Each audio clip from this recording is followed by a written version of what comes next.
Nah, saudara yang kasih dalam nama Yesus, hari ini kita melihat lagi firman Tuhan, seberapa besarkah kesetiaan kita kepada Tuhan Yesus. Seberapa besarkah kesetiaan kita kepada Tuhan Yesus. Atau dengan mudah saja kita bisa menyangkal dia kalau memang ada ancaman misalnya perlakuan niaya, saudara. Apakah kita dengan mudah saja menyangkal Yesus, ya? Atau mengikuti ilah-ilah yang lain, saudaraku. Kita membaca Keluaran 32 ayat 19 sampai 28. Nah, saudara, bangsa Israel membuat berhala dari anak lembu emas. Ini terjadi, saudaraku, hanya beberapa bulan saja setelah mereka keluar dari Mesir. Hanya beberapa bulan saja, beberapa waktu saja. Ya, setelah mereka bebas daripada perbudakan yang begitu menindas mereka. Mereka telah mengalami kuasa Tuhan yang sangat luar biasa. Mestinya mereka masih ingat bahwasanya Tuhan membebaskan mereka dengan penunjukan kuasa Tuhan, demonstrasi kuasa Tuhan yang sangat besar di tanah Mesir. Lalu mereka bebas, tetapi orang Mesir, Firaun mengejarnya dan sampai Laut Kulsum. Kuasa Tuhan nyata lagi. Tuhan membelah Laut Kulsum dan membiarkan bangsa Israel menyeberang. Bangsa Mesir mencoba mengejarnya dari belakang, tetapi dia tenggelam dalam laut karena Tuhan menutup laut tersebut. Semua mereka tiba di Gunung Sinai. Di Gunung Sinai Tuhan menyatakan kemuliaannya sehingga bangsa Israel gemetar ketakutan. Dan di Gunung Sinai Tuhan memberikan 10 hukum kepada bangsa Israel. Pada bangsa Israel. Nah, saudara, 10 hukum itu, saudaraku, ya, salah satu diantaranya Keluaran 20, saya bacakan kepada saudara. Ayat 2 mulai, akulah Tuhan Allahmu yang membawa engkau keluar dari tanah Mesir, dari tempat perbudakan. Jangan ada padamu Allah lain di hadapanku. Janganlah membuat bagimu patung yang menyerupai apapun yang ada di langit di atas, atau yang ada di bumi di bawah, atau yang ada di dalam air di bawah bumi.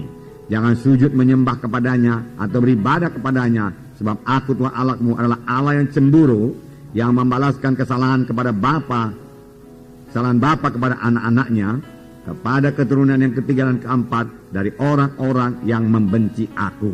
Nah, jelas sekali firman Tuhan berkata di sini, jangan ada padamu Allah lain di hadapanku. Jangan buat patung, jangan sujud menyembah kepadanya, jangan beribadah kepadanya. Aku Tuhan yang cemburu.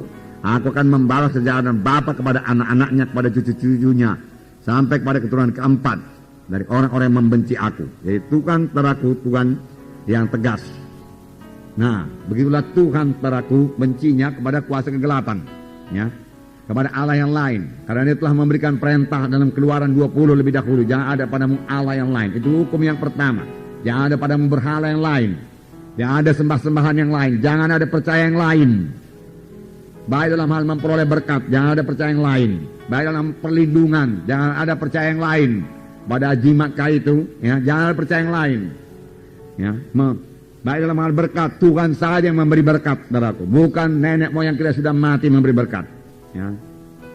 Jangan ada padamu ilah yang lain. Tuhan tegas sekali dalam hal itu, saudara. Pada aku Allah yang cemburu.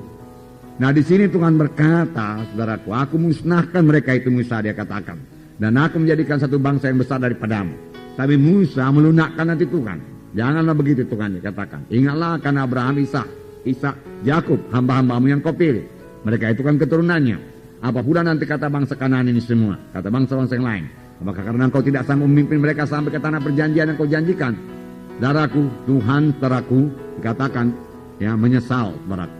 Nah, jadi tidak jadi Tuhan musnahkan, tetapi hukuman tetap ada, saudara.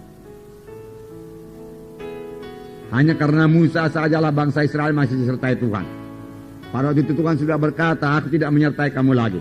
Aku memang tidak memusnahkan mereka, tapi aku tidak menyertai kamu lagi. Aku menyuruh seorang malaikatku berjalan di hadapanmu, dan malaikat itu akan mengalahkan, dia katakan, segala suku-suku bangsa di tanah Kanaan. Jadi satu malaikat pun bisa mengalahkan segala suku-suku bangsa di tanah Kanaan. Luar biasa kuasa malaikat. Amin, saudara. Apalagi kuasa Tuhan.